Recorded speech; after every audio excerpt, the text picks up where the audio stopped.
Route 30, that's what the truckers called it. Route 30, a winding stretch of asphalt that cut through forgotten towns, rusted silos, and fields that whispered secrets to the wind. Paulie drove an 18-wheeler loaded with steel beams, grain sacks, and sometimes livestock. Every day, every night. No breaks. No complaints. He was the kind of man who made silence feel like strength. Then one morning, his rig didn't show up at the depot. No radio check-in. No tire marks. No trace. The dispatcher called every way station. Nothing. The police searched the route. Nothing. 10 months passed. The insurance company, exhausted and baffled, paid out $900,000 to his wife, Chiso. The town buzzed with theories. He ran off, they said, started a new life. There was another woman, whispered the hairdresser. Maybe he staged it, muttered the bartender. That payout was no accident.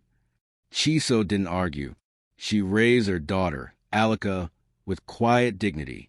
But Alika grew up with a wound shaped like her father's absence. She believed he'd abandoned them, that he'd chosen the road over her. 2 years later, Chiso married Obi. Obi was also a truck driver, assigned to Route 30. The same route vanished. Obi and Chiso had known each other. They'd shared coffee at roadside stops, swapped stories about breakdowns and border crossings. Obi had always been there for her. Too there, some said. He helped Chiso with the paperwork after the disappearance. He comforted Alika. He moved in slowly, like a shadow learning how to wear a man's skin. Obi never spoke ill of, but he never denied the rumors either. Some believed Obi had always wanted Chiso, that he saw the payout as a door, that he drove Route 30 not for the job, but for the thrill of retracing S' last ride, like a man chasing a ghost he helped create. Chiso didn't mind. She said Obi was a good man, that Alika needed a father figure, that the past was a closed road. But sometimes, late at night, when Obi returned from hall, he'd sit in the driveway for hours, engine humming like a heartbeat, and Chiso would watch from the window, wondering if the man she married was haunted or hiding. And Route 30? It still swallows trucks. Not literally, but every driver who takes it knows the story, knows that somewhere between mile marker 117 and the old grain mill, a man vanished, and another man stepped into his life. And Alika, she grew up with questions no map could answer. Obi took the route like it was a vow. Route 30, where vanished, became his obsession. He drove it day after day, night after night, without pause. No rest stops. No sick days. No holidays. Other truckers noticed. They whispered at diners and fuel stations. Does he even sleep? Man's got diesel in his veins. He's chasing something. Obi's logbooks were spotless. His rig always arrived early, never late. But no one ever saw him eat. No one saw him stretch his legs or lean back in his seat. It was as if the road had swallowed him whole and was now using him to finish what it started. Back home, Chiso stayed quiet. She raised Alika with the same grace she'd used to survive S' disappearance. But the house felt hollow. Obi was always gone. No birthdays. No Sunday meals. No laughter echoing down the hallway. Alika stopped asking when he'd be home. She stopped calling him Dad. Stories began to spread. Some said Obi was cursed, that he'd made a deal with the road, that Route 30 demanded a soul, and Obi had offered his own. Others said he was haunted, that he saw S' face in every rearview mirror, that he drove to outrun guilt. A few believed he was searching, that somewhere along the route, buried beneath gravel and time, was the truth, and Obi wouldn't stop until he found it. But the most chilling tale came from a rookie driver who swore he saw Obi's truck parked at mile marker 117, engine off, lights dim. He approached to offer help, but when he looked inside, the cab was empty. No Obi, just a worn photo of Chiso and Alika taped to the dashboard. And the truck? It started itself and drove away. The rookie driver stood frozen at mile marker 117, watching the 18-wheeler roll away without a soul inside.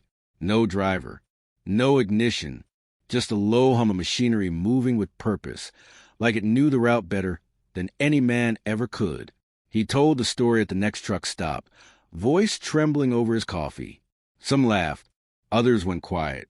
A few old-timers nodded slowly, as if they'd seen something similar but never dared to speak.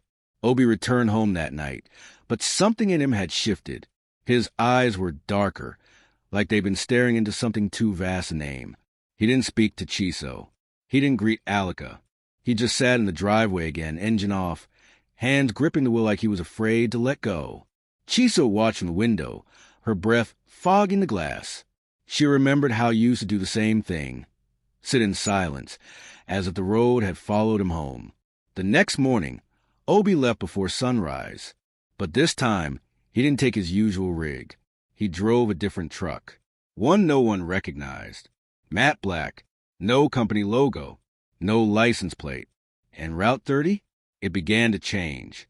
Drivers reported strange fog banks that swallowed entire stretches of road. GPS systems glitched, rerouting them in circles. One driver claimed he saw a second Obi, standing on the shoulder, staring into the trees. Rumors spread fast. They said the truck that drove itself had returned to finish its journey, that Obi had made a pact to follow it, to keep it from claiming another soul. Some believed Obi was no longer human, that the road had taken him, piece by piece, until only the shell remained. But the truth, if anyone dared name it, was still stranger. Obi had begun to change, not in ways you could measure, but in ways you could feel. He spoke less, slept less, ate only when Chiso insisted. His eyes stayed fixed on the horizon, even when he was home. And when he drove Route 30, he never stopped. Not for fuel, not for rest, not for prayer. Except he did rest. Just not like other men. His boss never mind or show concern. He was making money for him. Obi would pull over at mile marker 117, the place where it had last been seen. He'd park the truck, recline in the driver's seat, and close his eyes. But the engine never cooled. The wheels never stilled. The truck kept moving, because drove, not in flesh, but in spirit. Obi had made a pact, silent, sacred, and irreversible. When his body gave out, as spirit took over, the truck became a vessel for both men, one living, one lost, one seeking redemption, the other bound to the road. It started the night Obi collapsed from exhaustion near the old grain mill. He woke hours later, parked neatly at the delivery site, cargo untouched, logbook signed. No one had seen him arrive. No one had seen him drive. From then on, it became routine. Obi would whistle the cab before sleeping. "Brother, take me the rest of the way," and the truck would obey. Some drivers claimed they saw two shadows in the cab, one slumped, one upright. Others swore they heard voices on the CB radio, speaking in a language older than asphalt. A few said the truck glowed faintly at night, like it carried something holy or cursed. Chiso noticed the change, too. Obi came home quieter. Sometimes he'd speak in fragments, as if finishing conversations that had started on the road. He'd stare at Alika with a look that wasn't quite his own. And once, when Chiso asked if he was okay, he simply said, "I'm not alone out there. I never am." She didn't press. She'd lost one husband to the road. She wouldn't lose another to questions. But Alika was watching, listening, feeling the shift. And soon she'd ask. Obi sat behind the wheel, the road stretching like a ribbon into the horizon. Heat shimmered off the asphalt. His hands gripped the wheel, knuckles pale, eyes sharp with purpose. He wiped the sweat from his brow, blinked once, then again, and closed his eyes for just a moment. That moment was all it took. The crash was violent. Metal screamed. Glass scattered like salt across the road. When the medics arrived, Obi was unconscious, his body broken but breathing. He slipped into a coma that night, and the silence that followed stretched for months. Chiso was at his side before the machines could finish their beeping. She bathed him, prayed over him, whispered stories into his ear. Stories of their daughter, of the land, of the road that had swallowed and now threatened to take Obi too. Meanwhile, the company scrambled. Obi's truck was too valuable to sit idle, but every driver they hired quit within days. No explanations, just pale faces, trembling hands and quiet refusals. Desperation led them in Kem, a seasoned driver with a reputation for endurance and grit. He took the job without hesitation, scoffing at the whispers. His first trip was long but uneventful, until fatigue crept in. He pulled over near the old sugar silo and fell asleep in the cab. When he woke, the truck was parked neatly at the delivery site. The cargo was untouched, the logbook signed. He had no memory of driving.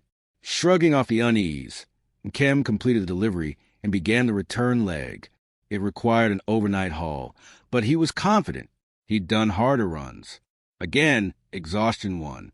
He pulled over, slept, and again, he woke up at the next destination, miles away, with no recollection of the journey. This time, the fear settled deeper. Determined to stay in control, Kem vowed to drive only during daylight. But the road stretched longer than usual. Time felt warped. The truck groaned beneath him like it carried more than cargo. On the third stop, just before dawn, he closed his eyes briefly. A voice jolted him awake. "For 2 days I've been driving. Now you sleep again? Wake up and drive." Kem's heart slammed against his ribs. He turned, and there, in the passenger seat, sat a short figure. Not quite human. Skin like clay. Eyes too old. A dwarf, but not of this world. Frozen, Kem stared. The figure blinked slowly, then smiled. And Kem didn't wait. He leapt from the cab, stumbled into the gravel, and ran until his legs gave out. He called the office from a payphone near a shuttered petrol station. "This is Kem. The truck's on Highway 30. Send someone else to fetch your truck. I'm done." He hung up, turned off his phone, and walked away, never looking back. And Kem's story spread like wildfire. He hadn't just quit, he'd fled, left the truck idling on Highway 30, and vanished into the dust. When he finally spoke, his voice trembled. He described the dwarf. The voice, the feeling of being watched even in sleep. And though some laughed at first, the laughter didn't last, because others had seen it too. Drivers who'd kept quiet now stepped forward. One had heard whispers in the engine. Another swore the rear-view mirror showed a second face. A third claimed the truck changed lanes on its own, avoiding a crash he never saw coming. The stories aligned. Too many to dismiss. The truck became a ghost on wheels. A vessel for something no one understood. Mechanics refused to touch it. Cleaners wouldn't enter the cab. Dispatchers marked it in red. Do not assign. But the company was bleeding money, so they kept trying. Each new driver lasted less than a week. Some quit mid-route. Others left the keys on the dashboard and walked away. One man drove straight to a church and refused to speak again. The truck sat idle more often than not. But when it moved with eerie precision. Deliveries arrived on time. Routes were completed. Yet no one could explain how. And Obi remained in a coma. He was the only one who knew the truth, the only one who had made the pact. But his body lay still, tethered to machines, his mind somewhere between worlds. The machines kept rhythm, but his spirit, if it still lingered, was silent. Reporters came and went, hoping for the miracle moment when he'd wake and speak. But he never did. The reporters wanted exclusive. The first interview with the man who'd driven with a ghost, who'd shared a cab with the dead, who'd survived. But Obi never woke. 3 years passed. Chiso kept vigil. Alika grew older, her questions sharper. The nurses changed shifts, the doctors adjusted medications. But Obi's eyes never opened. And still, the truck waited. Sometimes, late at night, it would start on its own, roll forward a few meters, then stop, as if remembering, as if longing, as if the road was still called, and someone somewhere was listening. Chiso stopped answering questions. She wore her silence like armor. Alika, now 17, watched her mother fade into routine, meals, prayers, hospital visits. But something inside Alika had begun to stir. It started with dreams. She'd wake in the middle of the night, heart racing, hands clenched around invisible steering wheels. She saw fog, mile markers, a dashboard with her childhood photo taped to it, and always, the hum of an engine beneath her skin. She didn't tell her mother. Instead, she began to listen. To the truckers at the depot. To the mechanics who refused to touch Obi's rig. To the stories that had once sounded like superstition, but now felt like warnings. And Kim's tale had become legend. The dwarf. The voice. The truck that drove itself. His story confirmed what others had whispered for years. Obi's truck was haunted, possessed, or perhaps simply loyal to a pact no one understood. Alika visited the depot one afternoon, pretending to wait for a friend. She walked past the rusted trailers and oil-stained gravel until she saw it. Obi's truck, parked in the far corner, untouched, but not forgotten. She approached slowly. The cab was locked, but she pressed her hand against the door. It was warm, not sun-warm, pulse-warm, and then she heard it, a whisper, faint, familiar. Alika. She stepped back, heart pounding. The whisper faded, but something had shifted. The truck had recognized her. She found the old photo of her father taped to Obi's dashboard. She found receipts from places Obi had never mentioned. And one night, she found a journal hidden beneath the floorboards of the garage. It was S. The last entry read, "If you find this, I didn't run. I was taken. The road remembers. And now, so do I." Alika read the final line of her father's journal over and over. It shattered everything she believed. Her father hadn't abandoned them. He'd been claimed. By the way, she didn't know. Alika had gathered every thread. The dreams, the whispers, the map, the dwarf. But the final piece came from her mother Chiso, spoken in a voice that trembled like old glass. Before Obi fell silent, he asked me to call someone. A pastor. Said the road had taken more than it was owed. His name was Pastor Madhu, not a man of spectacle, but of deep silence and older prayers. He had walked Route 30 barefoot, carrying only a bottle of anointing oil and a Bible. He didn't speak to press. He didn't speak to Chiso. He spoke only to the road. And the road listened. At mile 117, where the fog never lifted and the air smelled of rust and memory, Pastor Madhu knelt. He poured oil into the cracks of the asphalt. And then he whispered, "The pact is broken. The blood is paid. Let the sleeper wake." No one saw what happened next. But that night, Obi stirred. His fingers twitched. His breath deepened. And then, slowly his eyes opened. He didn't speak for hours. Just stared at the ceiling, tears sliding down his cheeks. When he finally did, his voice was hoarse but clear. "I saw the road. I saw the dwarf. I saw Alika." He remembered everything.